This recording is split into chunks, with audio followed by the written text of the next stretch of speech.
All right, so this is for midterm B, which is on Thursday. Okay, so you have 2 days before this midterm, right? So you have today, you have tomorrow, and then Thursday you'll see questions like this. First question says graph this inequality. Okay, the inequality y greater than 2/3 x minus 3. So we're just graphing an inequality. It is a greater than symbol, so you got to remember, like if it says y greater than, we have to shade above, right? Since it says greater than, the line's going to be dashed. So those are all little things that you should kind of have in the back of your mind here. So we're going to say dashed or solid, okay? And then shade up or down, right? Like those are the two questions you want to ask yourself when you're doing these types of questions. So again, these are little notes you want to leave there for yourself on your little one page that you're going to use for your test to kind of remind you, like, oh yeah, these are the ones where the lines are either solid or dashed, and when I have to shade above or below. Okay, now this line is ready to be graphed. It's already solved for y, so I'm supposed to begin on the y-axis at what number? -3, right? That's a -3 at the very end. And then from there, my slope is 2/3. It's positive, which means I have to go up twice and 3 times to the right. So up twice, 3 times to the right. There it is. Is this a solid or a dashed line? Since it says greater than. For greater is, yeah, these are, let me put that right there just to remind you guys. The dashed lines, if it's just greater or less than, okay, they're dashed. So this is going to be a dashed line. And then since it says greater, okay, I'll put it right here below it. Okay, just kind of like little cheat sheet of sorts, right? Since it says greater than, then I got to shade up. Okay, so this is what your graph is going to look like. And chances are you're not going to be graphing this yourself. It's going to be 4 options, and you're going to have to pick the correct graph. Okay? So you're probably not going to have to do the actual graphing of it, but you do have to know what it looks like. That way you can choose the correct graph. Well, there you go. That's all you have to do for that one. It's not a hard problem per se, but it does become difficult in the sense that you have to know so many little details, right? Whether it's a dashed line or a solid line, that depends on whether it's less than or greater than, that's dashed, less than or equal to, greater than or equal to, that's solid. And then it changes when it comes to shading, right? Shade above, shade below, depends on whether it says greater than or less than, right? So there's the first one. Any questions on that one? So again, all you're going to have to do is identify the picture on your test, okay? They're not going to make you literally graph them. All right. This is a very, okay, I'm going to say it, but I know that not everybody's going to think it. This is a very easy problem, okay? You just have to know the formula, and you got to know where to find it. This is your formula. Y equal to, remember, f of x and y are the same thing, okay? Y equal to a times x minus h plus k, where your vertex is h comma k. What do we always say about the h? It lies to you, right? Whatever it looks like, it's the opposite number. K always tells the truth. So all you have to do for this problem is give me h comma k. What is h comma k? -1, -4, and that's it, guys. You're done. Very easy problem. All they want to know is what is your vertex. Okay? So to do that, that's why I wrote down the formula. It's going to be whatever is here and whatever is there, which basically represents what's here and what's there, right? So -4 for k, the opposite for h, right? The opposite for h. So remember, h is always the opposite sign, k is always the sign that they show you. All right? So again, very easy problem. You didn't have to do anything, but you did have to know that formula. So make sure you guys write that down. Okay? Are we okay with that one?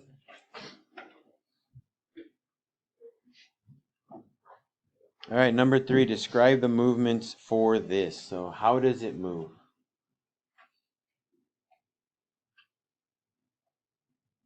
Kind of weird.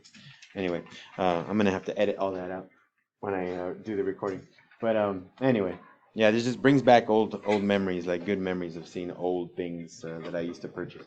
So anyway, describing the movements. Now, remember, the movements are based on the H and the K value, okay?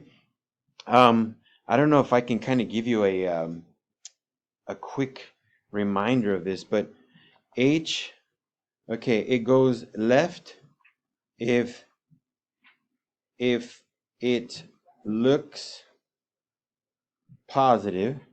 It goes right if it looks negative. Okay? So if H looks positive, you're going left. If H looks negative, you're going right. For K, up if it is positive, down if it is negative. And I'm not even going to mention A because A is a 1. We don't have to worry about it. So you're just going left and right. That's all you're basically doing, or up and down. Okay?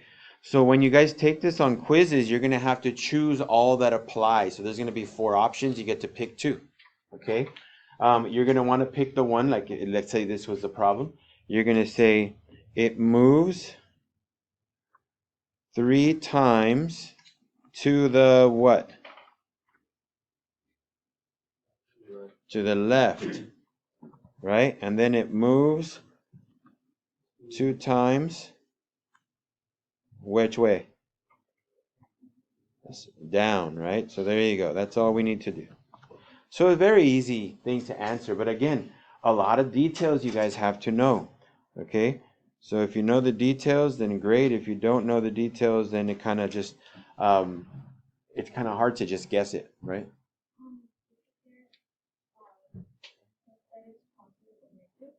Well, they're just talking about the movements, but the A term, that's what I mentioned. I didn't mention the A term, but since A is positive, it would open up, right? But they didn't say describe whether it opens up or down, but we can write it down just in case, right? I'm going to put right here, since A equals 1, it opens up. But I don't think that's going to be on the quiz because you only get to choose 2 out of the 4. And if I remember correctly, they're all the movement ones, left, right, up, down. So none of them had to do with A. But we'll put it in there just in case. If the number in front of the absolute value was a negative, like a -2 or a negative, just a minus in front, then you say it opens down. Again, not a hard question, just you have to know details about it.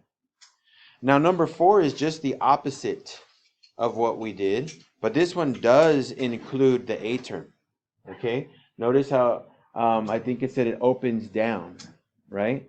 So that means it's -1. A is -1. But it says write an absolute value function that opens down, moves 3 to the left and 2 units down. That's kind of interesting here. All right, here we go.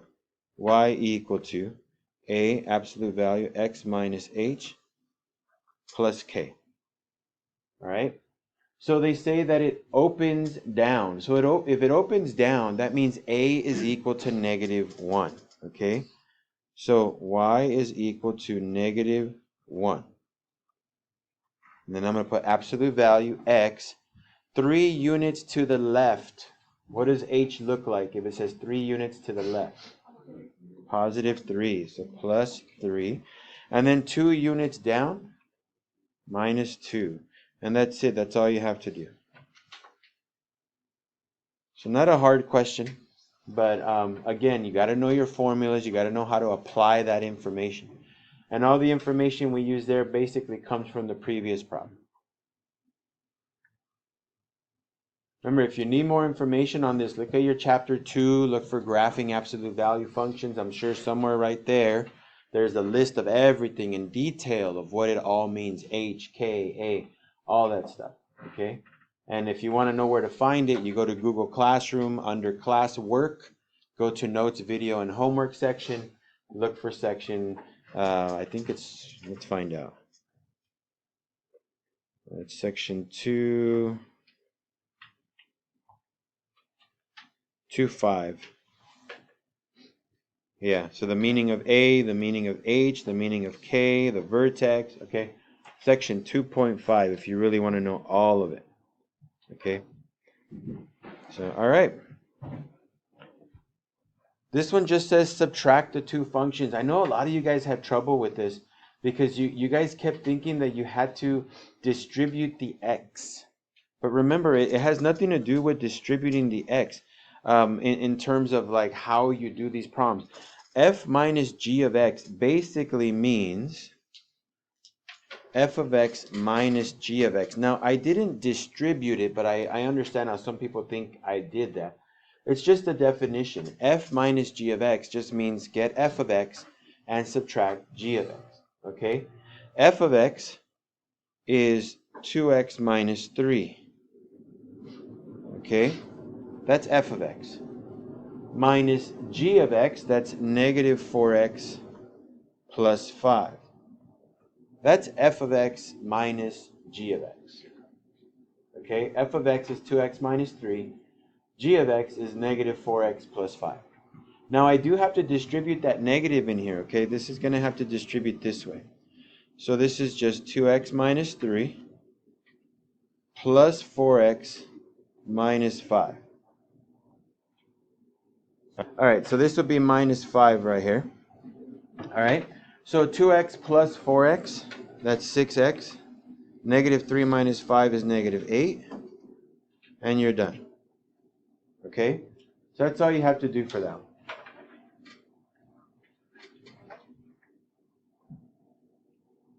Now number 6 is similar, I think. This one says just multiply. Okay? Just multiply these things. So f of x times g of x. X minus 3 times 2x plus 1. Now you can do this box method or distribution method. What do you guys want?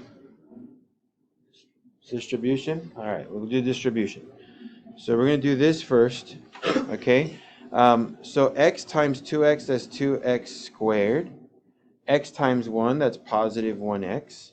And then we're going to do the 3 next, okay, the negative 3.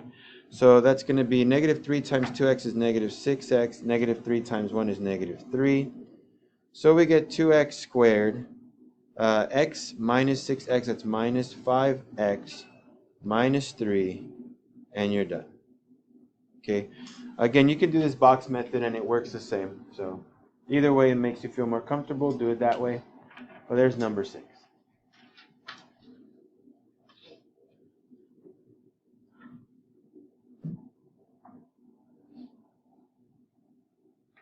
Are we okay with that one? All right, so we had a problem like this on the pretest, right?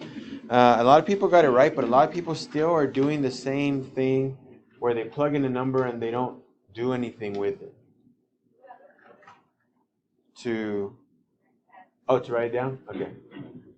Let me know once you have it down.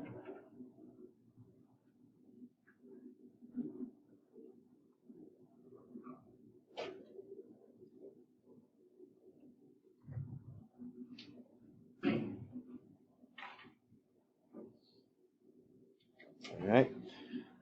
So all they need to know is, well, they say, given that function, negative 3t squared plus 1, find f of 2. What they're basically saying is just plug in a 2 into the equation, tell me what you get.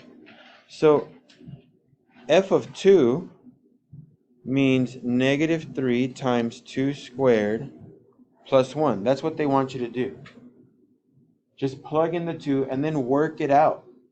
So negative 3, 2 squared is 4 plus 1.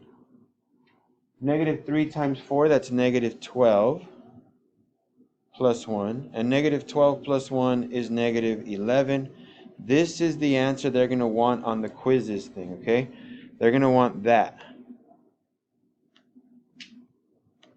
Not f of 2. Don't write f of 2 equals negative 11. Just negative 11. That's all. So all you have to do is plug in the number into the equation and simplify it, and you'll be good. Okay?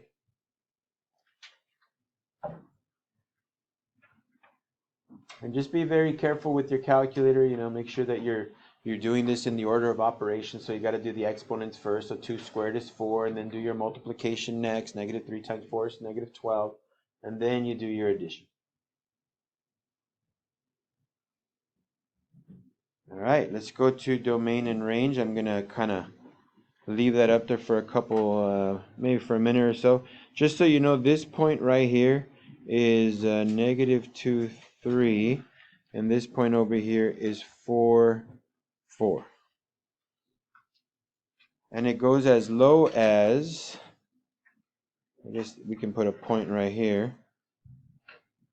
It goes as low as 0, negative 2. That way you have some points of reference.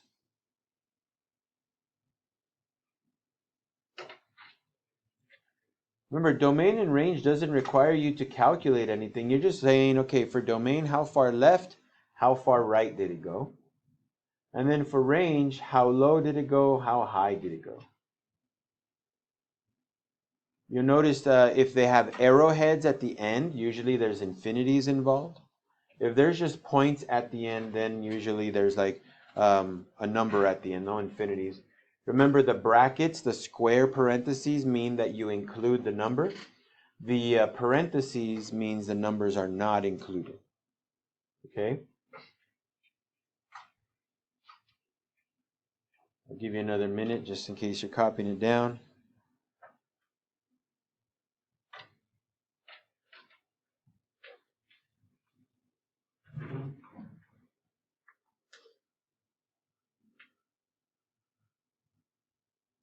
Still have over 20 minutes. We're good.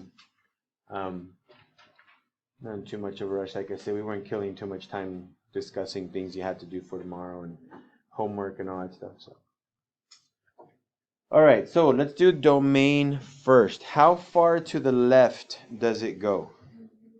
Negative 2. Does it include it? No. What about to the right? 4. Is that included? Yeah. So this is your domain. Okay. It basically goes from here to there. That's how far it went, left to right. But you see a solid dot at the 4, so we're going to put included. You see an empty circle on the left side, so we don't include that side, okay? The range is how low does it go?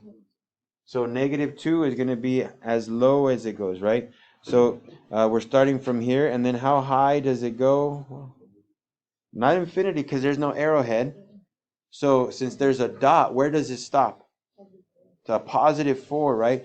The height of 4, negative 2, right? This is how high and how low. So negative 2 was included, positive 4 was included. It's kind of weird that the domain and range are the same, but they are the same in terms of left to right, bottom up. Just that notice the domain does not include the far left point. It does include the far right point, whereas the range includes the lowest point and the highest point. So that's your domain and your range. Any questions on that one? I mean, notice so far everything we've done really hasn't involved a lot of hard work. This one involves some work here, right? And so did this one, some multiplication, but nothing crazy difficult. This was just subtracting, so no big deal. This one you just had to write numbers in, not anything hard to do. That one you just had to describe the movement, also not hard to do. Just find the vertex, so identify it on the equation, not a hard thing to do. This one, yeah, we did have to graph it, but it wasn't like we had to solve for y first, so I wouldn't say that's a hard problem. It's already set up for you, you just got to draw it, okay? So I would say so far there's probably only been like 2 problems where it actually required some work to do. This one will require some work to do. Finding the inverse. Remember, there was a couple of steps that we had to take for this, right? We had to rewrite f of x as y. Then we changed y and x, right? Just flipped them, and then we solved for y again. And then we rewrote it as inverse notation. So my very first thing that I'm going to do is I'm going to rewrite this equation, but I'm going to use y instead of f of x. That's step 1. Step 2, change your x to a y and your y to an x. Like literally change it. So instead of y, I'm going to write x. equals negative 2. Instead of x, I'm going to write y plus 3. And now I'm going to solve for y again. Okay?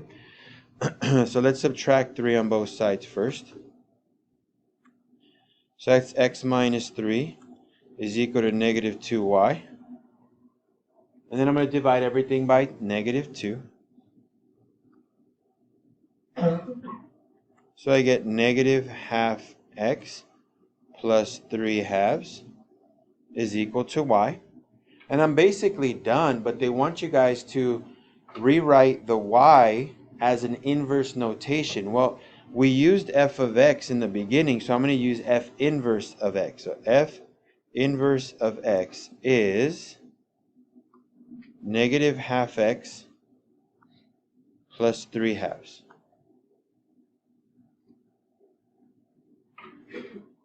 And there's your answer.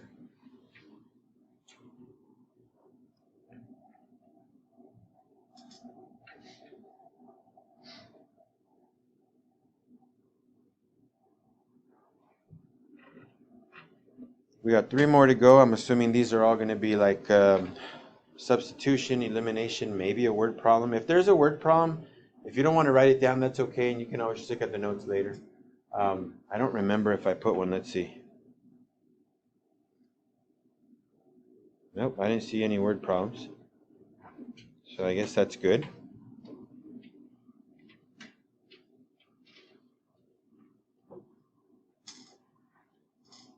Doesn't mean not to study them. I didn't feel I had to put one in there. So maybe there isn't one in there, or maybe there is. But since we just did the homework, I'm thinking you can remember it from there. I'll double check before you guys leave, just to give you a little bit of warning if there is. So for this one, you're going to solve it. Now you can solve it by elimination. You can solve it by substitution. It's up to you. But if you notice, they're both already solved for y, right? So that means that I can use substitution pretty easily. So that's what I'm going to do. Since they're both solved for y, I'm going to substitute. So let me just rewrite them side by side.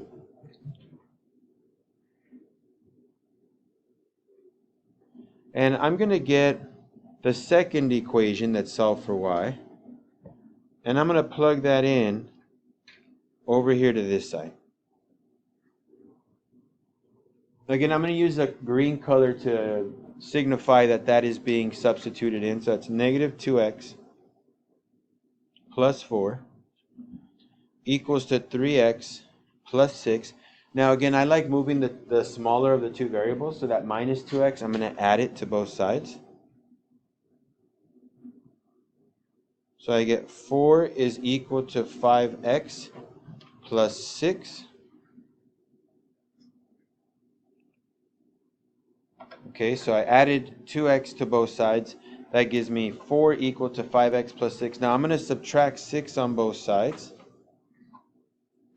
That's negative 2 equal to 5x. So unfortunately I'm going to end up with a fraction, but that's okay. Unless I did something wrong, let me just double check it. Negative 2x plus 4, yeah, that goes there. Add 2x, it's 5x. Yeah, everything looks like it's okay. So I'm going to divide both sides by 5. And I'm going to get that x is equal to negative 2/5. Okay? X is equal to negative 2/5. Well, if that's what x is, that's what I'm going to do. I'm going to plug it in on the other side. Remember, you have calculators at your disposal, so don't be scared that you see a fraction. Just plug it into your calculator. It'll work it all out for you, so don't be scared about it. So this x is going to go right there. Okay? So let me go ahead and write it out. Y equals negative 2, negative 2 times x, which is negative 2/5 plus 4. So that's 4/5 plus 4, which is basically 4 and 4/5, so that's 24 over 5. And there's my other answer. Okay? Again, you guys have calculators, so don't freak out. Just put it into your calculator. It'll give you your answer. So your final answer should be as a point, negative 2/5, 24/5.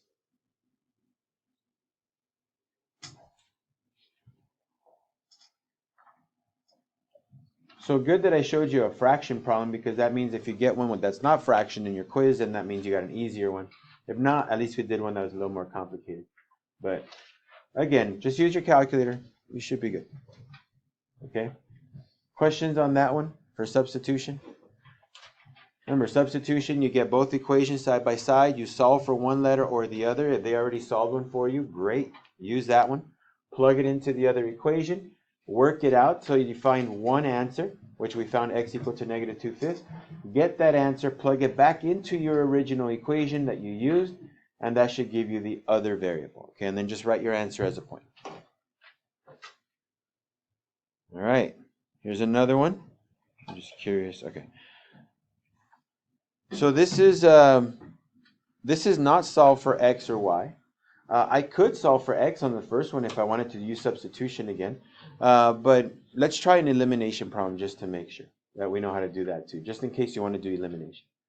Which variable do you guys want to get rid of, x or y? I would go with x as well, because x has a 1 in front of it. That's pretty easy to deal with.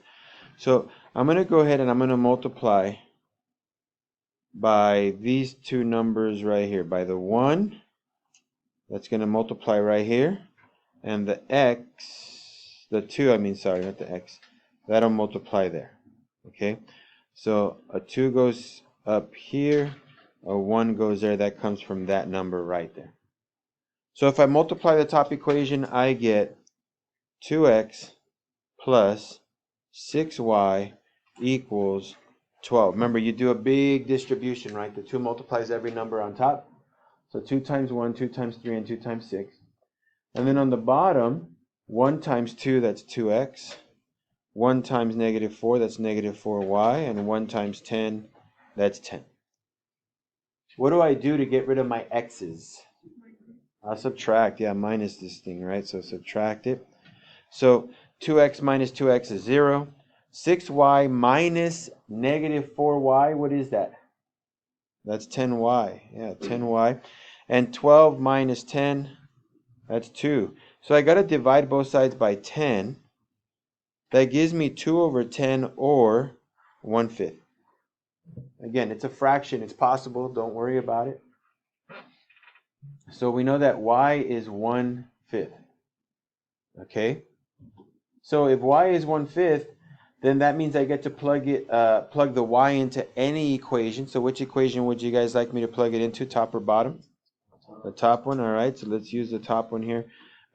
X plus 3y equals to 6.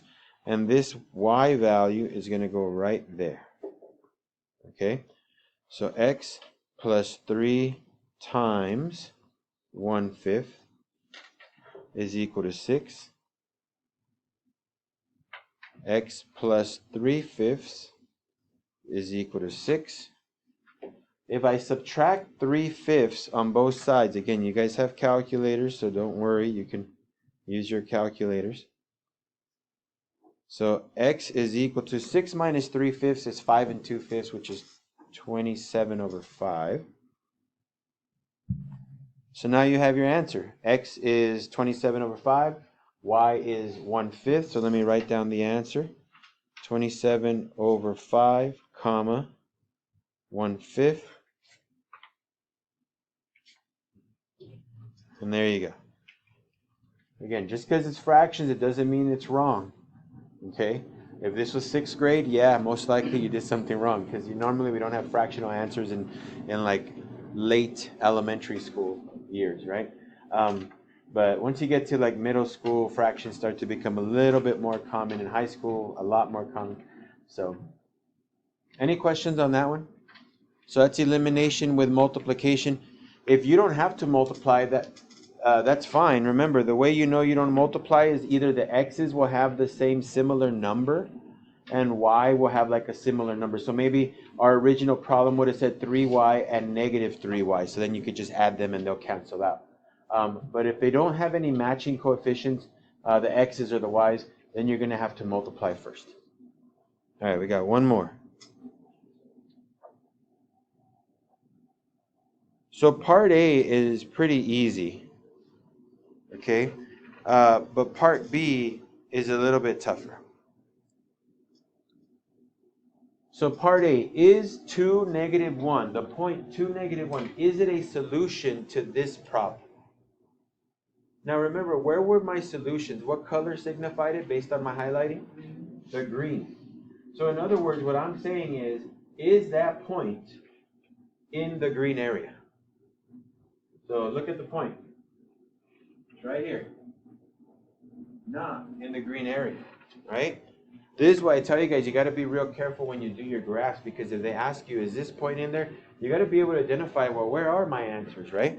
All your answers reside right in here, okay? That red dot, 2, negative 1, is not there. So I'm going to write no. Not a solution. All right. The next part is the hard part, okay? So, we got to write two equations. Let's start with this one first. This one right there. Okay?